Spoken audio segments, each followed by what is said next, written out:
بسم اللہ الرحمن الرحیم۔ السلام علیکم ورحمۃ اللہ وبرکاتہ۔ دوستو، کبھی تنہائی میں دل ٹوٹا ہو، آنکھوں سے بے اختیار آنسو بہہ رہے ہوں اور زبان پر بس ایک ہی نام ہو، یا اللہ۔ وہ لمحہ جب سب دروازے بند ہو جائیں، جب انسان اپنی عقل، تدبیر اور طاقت سے ہار مان لے، وہ لمحہ جب صرف ایک در کھلا رہتا ہے، اللہ کا در۔ تب انسان اپنے رب کو پکارتا ہے، کبھی آہستہ آہستہ، کبھی روتے ہوئے، کبھی چیخ چیخ کر، اور وہ آواز جو شاید زمین پر کسی کو سنائی نہ دے، وہ عرش تک پہنچتی ہے۔ اور رب نے فرمایا، ادعونی استجب لکم، تم مجھے پکارو، میں تمہاری دعا قبول کروں گا۔ وہ رب جو انسان کے دلوں کی دھڑکنوں کو بھی جانتا ہے، جب اس کے بندے کی زبان سے ٹوٹے پھوٹے الفاظ نکلتے ہیں تو زمین و آسمان ہل جاتے ہیں اور وہ رب سن لیتا ہے۔ تو دوستو، آج کی ویڈیو میں ہم صرف روحانی نہیں بلکہ سائنسی طور پر بھی دیکھیں گے کہ دعا کیسے انسانی جسم، دماغ اور دل پر اور زندگی پر اثر ڈالتی ہے۔ ایسے راز جو سائنس نے ابھی دریافت کیے ہیں مگر قرآن نے صدیوں پہلے بیان فرما دیے تھے۔ تو دوستو، ہمارا آج کا موضوع گفتگو ہے دعا کے حیران کن سائنسی معجزات۔ ساتھیوں، کبھی ہم نے سوچا ہے کہ جب ہم آنکھیں بند کر کے اللہ کو دل سے پکارتے ہیں تو وہ الفاظ کہاں جاتے ہیں؟ کیا یہ صرف جذباتی عمل ہے یا اس کے پیچھے کوئی سائنسی حقیقت بھی چھپی ہوئی ہے؟ اسلام نے ہمیں صدیوں پہلے بتایا کہ دعا مومن کا سب سے بڑا طاقتور ہتھیار ہے، اور آج سائنس اس کی تصدیق کر رہی ہے۔ قرآن مجید دعا کی طاقت کو اس طرح بیان کرتا ہے۔ سورہ بقرہ کے آیت میں اللہ تعالیٰ فرماتا ہے، اور جب میرے بندے تم سے میرے بارے میں پوچھیں تو کہہ دو کہ میں قریب ہوں، دعا کرنے والے کی دعا کو قبول کرتا ہوں، اور جب وہ مجھے پکارتا ہے۔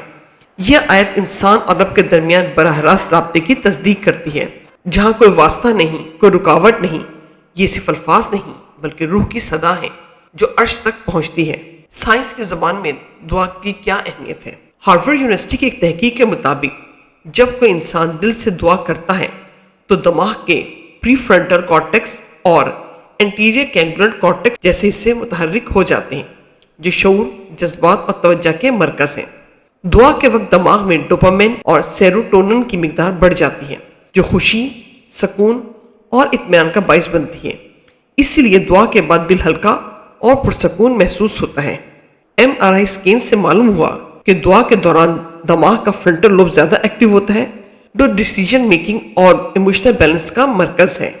2005 کی ایک تحقیق میں مریضوں پر تجربہ کیا گیا جن کے لیے باقاعدہ دعا کی گئی، ان کی صحت یابی کی رفتار نسبتاً تیز دیکھی گئی۔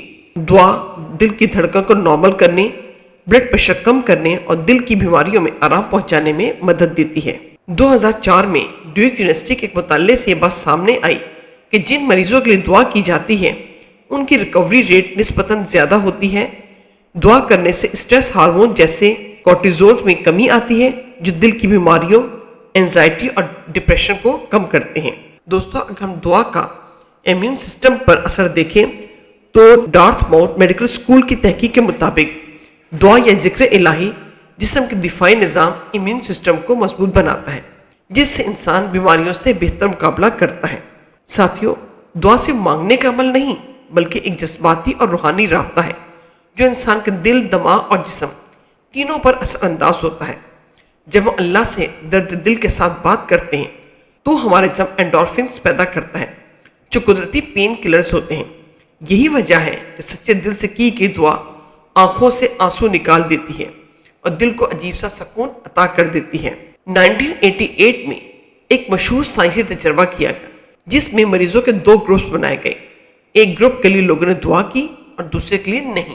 جن مریضوں کے لیے دعا کی گئی ان میں صحت یابی کی شرح دوسروں کے مقابلے میں زیادہ تھی۔ اس طرح کئی شہروں میں اجتماعی دعا کے بعد جرائم کی شرح میں واضح کمی دیکھی گئی۔ پیارے نبی حضرت محمد صلی اللہ علیہ وسلم نے فرمایا، دعا عبادت کا مغز ہے، یعنی دعا محض ایک مانگنے کا عمل نہیں بلکہ یہ بندگی کا نچوڑ ہے۔ دعا انسان کو عاجزی سکھاتی ہے، اللہ سے تعلق کو مضبوط کرتی ہے اور مایوسی کو ختم کرتی ہے۔ اگر ہم حضرت یونس علیہ السلام کے واقعے پر نظر ڈالیں تو جب حضرت یونس السلام مچھلی کے پیٹ میں پھنس گئے، ہر طرف اندھیرا تھا، نا امیدی کا عالم تھا، تب انہوں نے سچے دل سے پکارا، لا الہ الا انت سبحانک انی کنت من الظالمین، تیرے سوا کوئی معبود نہیں، تو پاک ہے، بے شک میں ہی ظالموں میں سے تھا۔ اللہ نے اس دعا کے ذریعے انہیں نہ صرف نجات دی بلکہ رہتی دنیا تک ان کی دعا کو امت کے لیے شفا بنا دیا۔ سائنس آج کہتی ہے کہ ہوپلیس مومنٹ میں پازیٹیو فیتھ اور ووکل ایکسپریشن ذہن اور جسم میں حیرت انگیز تبدیلیاں پیدا کرتے ہیں۔ تو دوستو، اس کا یہ نتیجہ نکلا کہ دعا محض ایک روحانی عبادت نہیں بلکہ جسم و جان کی مکمل شفا ہے۔ سائنس آج اس راز کو کھول رہی ہے جو صدیوں پہلے قرآن نے بیان کر دیا تھا۔ اللہ کے حضور جھکنے والے ہاتھ، آنکھوں سے بہتے آنسو اور دل کی دھڑکنوں سے نکلی ہوئی دعائیں، یہ سب روحانی عبادت نہیں بلکہ سائنسی حقیقتیں بھی ہیں۔ تو یاد رکھیں، دعا تقدیر کو بدل سکتی ہے، دل کو سکون دے سکتی ہے، اور سائنس بھی اس کے سامنے سر جھکانے پر مجبور ہو چکی ہے۔ ناظرین، اگر آپ کو بھی دعا سے کبھی سکون یا معجزہ ملا ہو تو نیچے کمنٹس میں ضرور شیئر کریں اور اس ویڈیو کو ان لوگوں تک پہنچائیں جو مشکل وقت سے گزر رہے ہیں۔ تو اس ساری گفتگو کا سیر حاصل یہ ہے کہ دعا صرف ایک روحانی عمل نہیں بلکہ سائنسی اعتبار سے بھی ایک مکمل تھراپی ہے۔ آئیے ہم دعا کو اپنی زندگی کا لازمی حصہ بنائیں، صرف مانگنے کے لیے نہیں بلکہ سکون، شفا اور تعلق کے بندگی کے لیے۔ اگر ویڈیو پسند آئے تو لائک کریں، شیئر کریں اور سبسکرائب ضرور کریں تاکہ ایسی معلوماتی ویڈیو آپ تک پہنچتی رہے۔